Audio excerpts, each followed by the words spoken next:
Welcome, everybody, to another episode of Strife's Sanctum podcast. My name is Citizen Strife, and this week I get to talk about a show that I've always kind of gone back to and really enjoyed for a lot of different reasons, and that being Gunslinger Girl. Now, Gunslinger Girl was a show way back in the kind of mid-2000s at this stage. But it got a couple of seasons, and I always kind of go back to the first one more so because it really kind of skews the line between a procedural drama and a sort of, I don't know, I would say an exploration of how to deal with, I guess for lack of a better term, child soldiers, because that really is what we're doing. But I've always felt that they do it with a nice hand in things. They understand that the way they go about it is wrong, but they also know that this is what their roles are, this is what their jobs are, and the kids are kind of collateral damage. So it's an exploration of how this organization, this social welfare agency, deals with this project and deals with real children, teenagers mostly, but still girls, and tries to turn them into...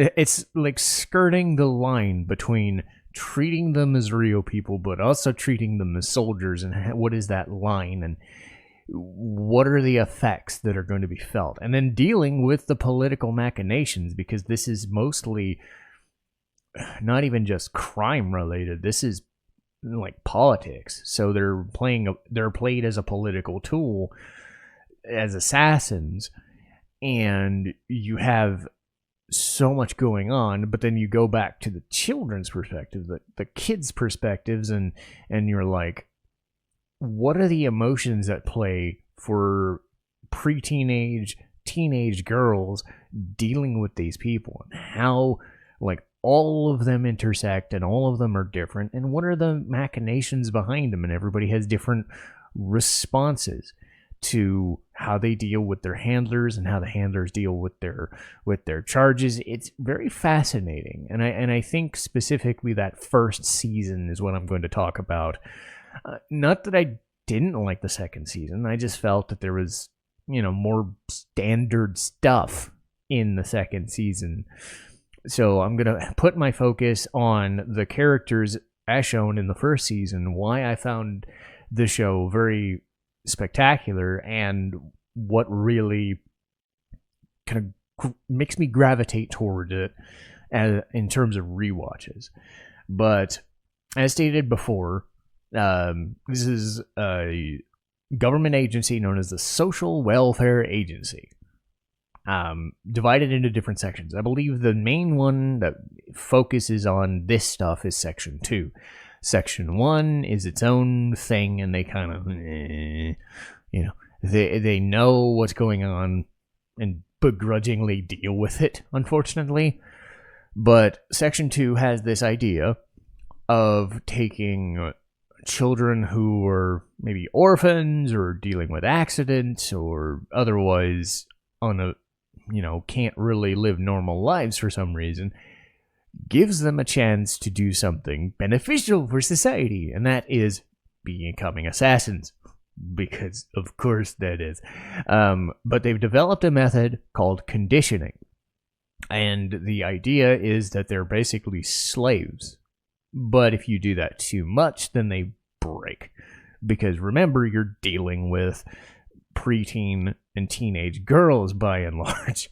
So obviously there's this line of, is this right? Is this the way this should be done? Turning them into mindless soldiers.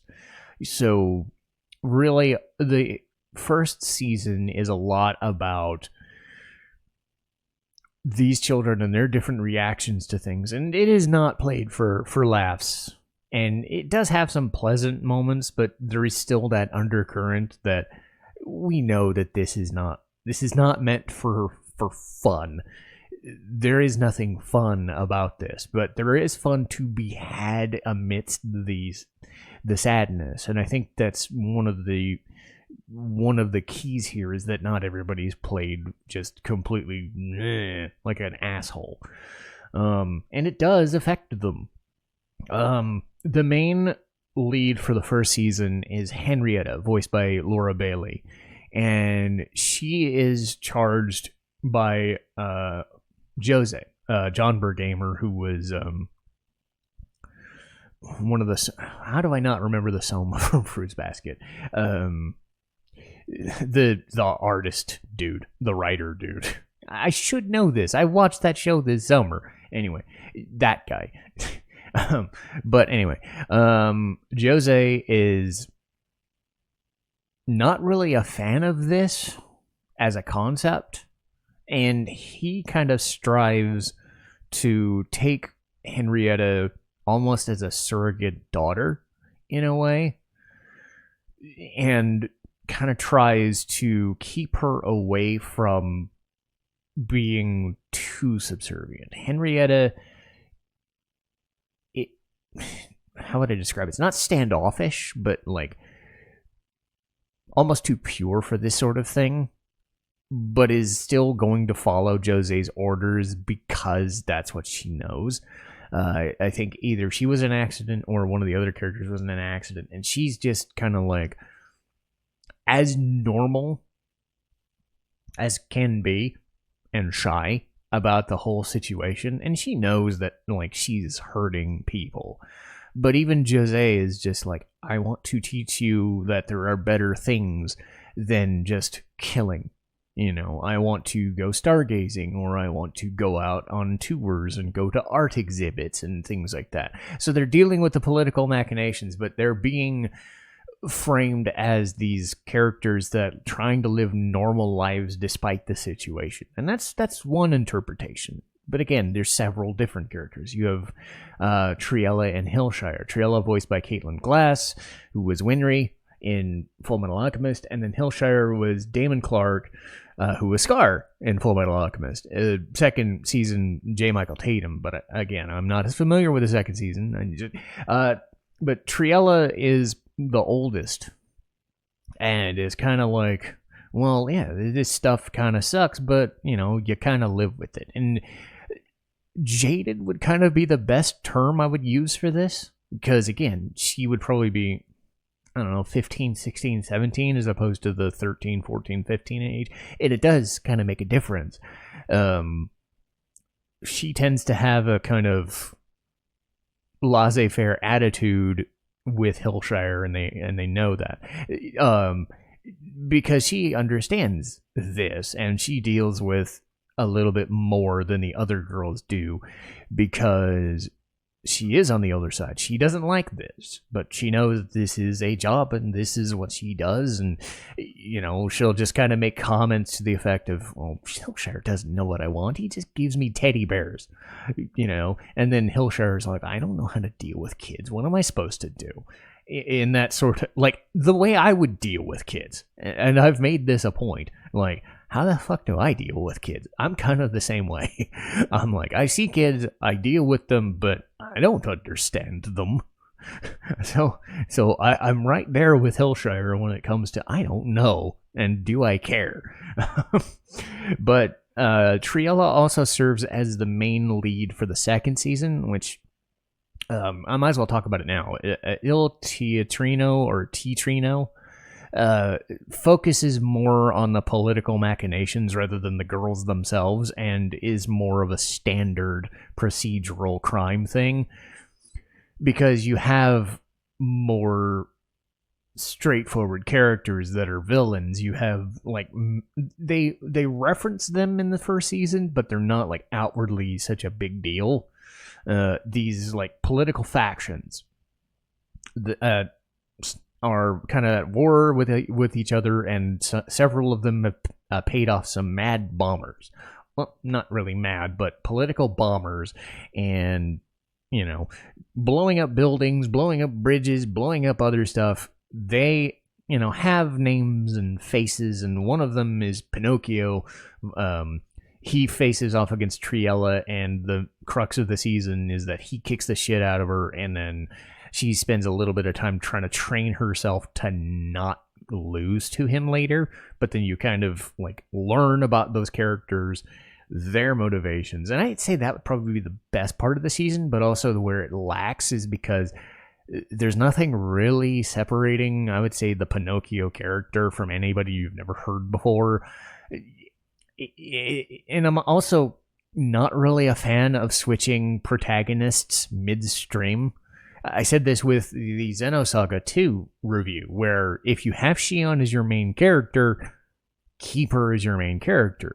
I didn't like the fact that Junior, he had a different story to tell, and that's why they were telling it, but I get why Triella would change it, because I don't know if there's as much story in the Henrietta front as there would be on Triella. I understand that, but it also just serves as a bit of a, we spent all this time spending, with Henrietta and Jose, and yet now we're focusing on Triella. I'm just gonna, okay, it's the ensemble cast situation. I think it works better in a video game when you don't have that defined, okay, I've spent all this time with this person. Or you split them up. I think what happens is if you split a character up and you have a definitive reason, they're knocked out, they're incapacitated, they're presumed dead, or they're on assignment or something like that. I can kind of get away with that. But if your other main character is right fucking there in the same thing, in the same scene, I just feel why aren't you the main lead still? That's kind of where my annoyance kind of lies. There's also the issue with the second season where they changed studios and they went for a way different art style. I believe Madhouse, I could be wrong, but I believe Madhouse did the first season. And if you've seen Black Lagoon and Rideback or anything from that era, the longer faces, the more subdued look of things, but still very sophisticated. It is a sophisticated, deeper looking feel for a show with faces and places. Artland took over in the second season, and it just kind of washed everything out and didn't look as crisp or as good. The story and the characters are still strong, but just the change in lead and having a different art style never really set with me. So that's why I'm focusing mostly on the second season stuff. But Triella and Hillshire exist, and they're kind of the secondary leads. You also have Rico and Jean, Lucy Christian and Eric Vale, and they, again, are different. Rico is I would say androgynous, but still played very female. And it does get into some weird situations. Rico doesn't get a whole lot, but Jean, who's actually Jose's brother, does not treat her very well at all. Treats her like property. And Rico doesn't really react well to that. But at the same time, it's yes, sir. It's just most of what her reactions are, yes, sir. It's just really kind of sad, because you do have the two others who are more well regarded by their handlers, and John just thinks of her as a means to an end. And it does come into play with talking with Jose, because they don't see eye to eye at all, but they recognize that they're both part of it. But when something fucks up in a mission, which they do,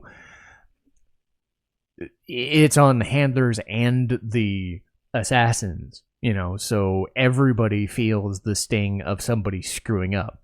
One of the best parts of the season actually is something that didn't fuck up, but Rico trying to do a infiltration mission at a hotel, goes about killing some politicos, but then finds this person that she met earlier in the episode, this bellboy or this waiter or something in the hotel restaurant, he spots her coming out of the room, and Jean's orders were to kill people on sight.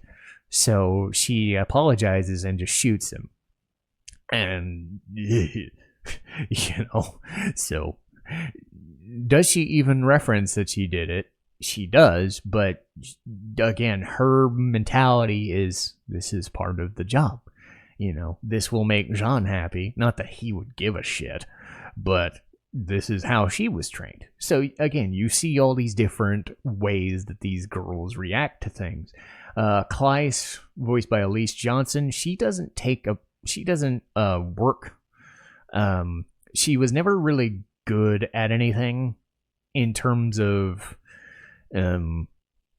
field operations, shooting people and such. So her handler, Roballo, for what episodes they got, I think they were some of the better ones because it was more introspective, and his whole thing was, for the time I'm here, he ended up getting in trouble himself, but he wanted to teach Kleiss about respecting the little things in life, just screwing around and letting the world go by. And they went fishing.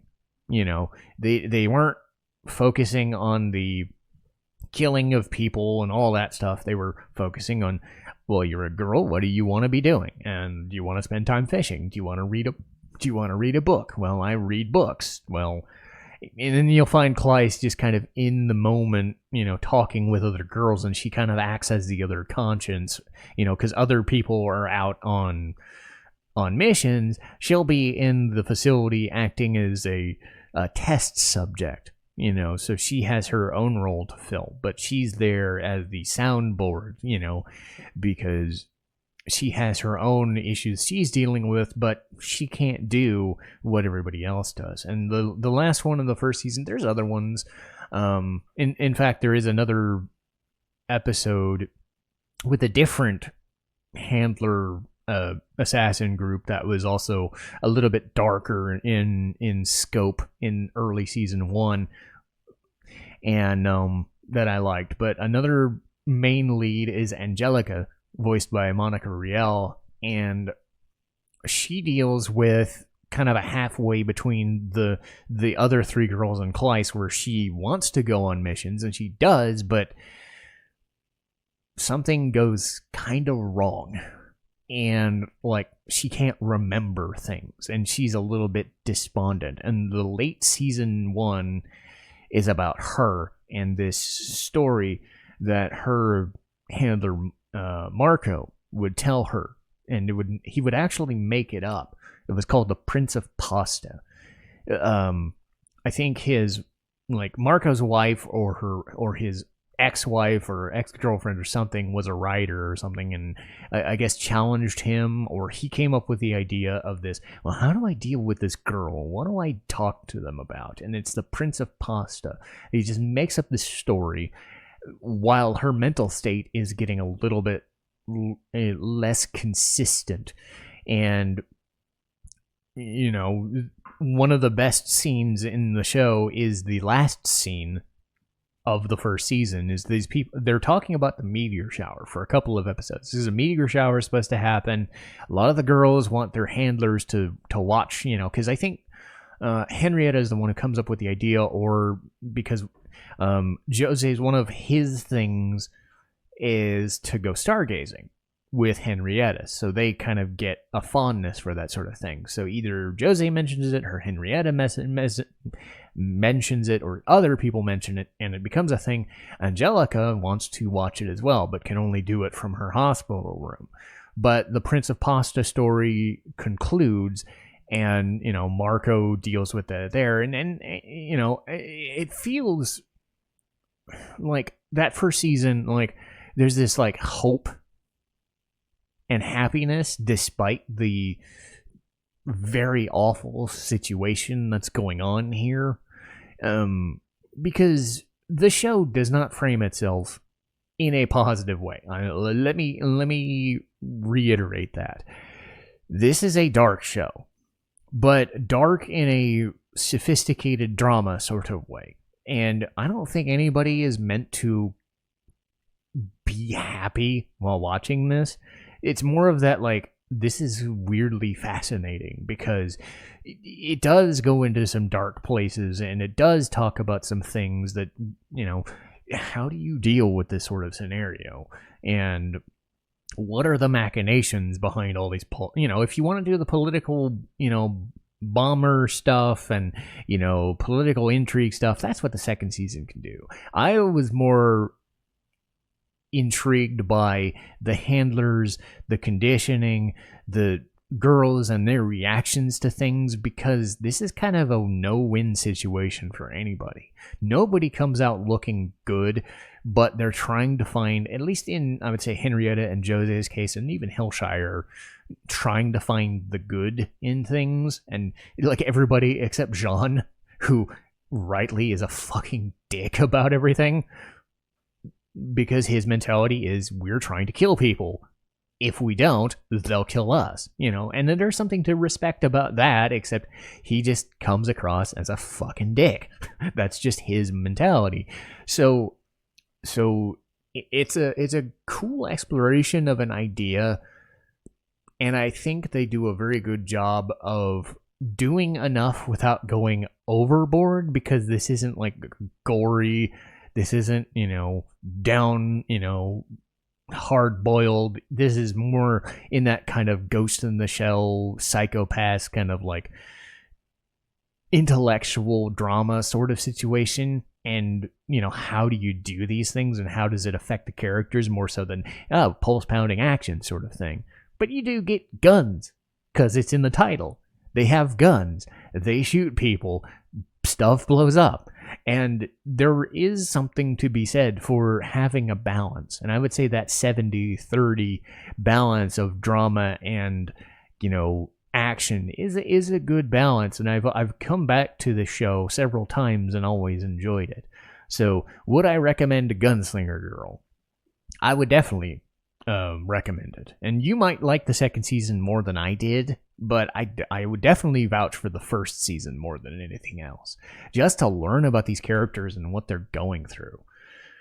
But that'll do for today, and let's see what we've got on my list here, because I'm full until the rest of the year in terms of ideas. So let's see here. Apollo Justice, which I've started. Hooray! Casshern Sins, talking about a lot darker shows than even this. How I got into JRPGs and anime, that should be a nice little walk down memory lane for me. Higehiro, much better show than the name implies. I shaved and took in a teenage runaway. This show could have sucked so bad, but it didn't. It was nice. Danganronpa, Trigger Happy Havoc. I'm shocked I haven't even gotten into Danganronpa yet. Golden Boy. I'm sorry. Every time I see that, I just laugh. East 8, The Art of Exploration and Progression. And then Spice and Wolf, Merchant Meets the Wise Wolf. I did a run-through of the original 2008 show probably a year or two ago, and the new season showed up. I wasn't so keen on reviewing it if it was just going to be a retread, but it turns out there are a few differences and actually a couple of different storylines that they go into, so that seems to fit being worthy of a review. And again, Spice and Wolf is also really freaking good, so it'll be a good thing to talk about. But that'll do for today's episode, and I'll see you next time. Citizen Strife, signing off.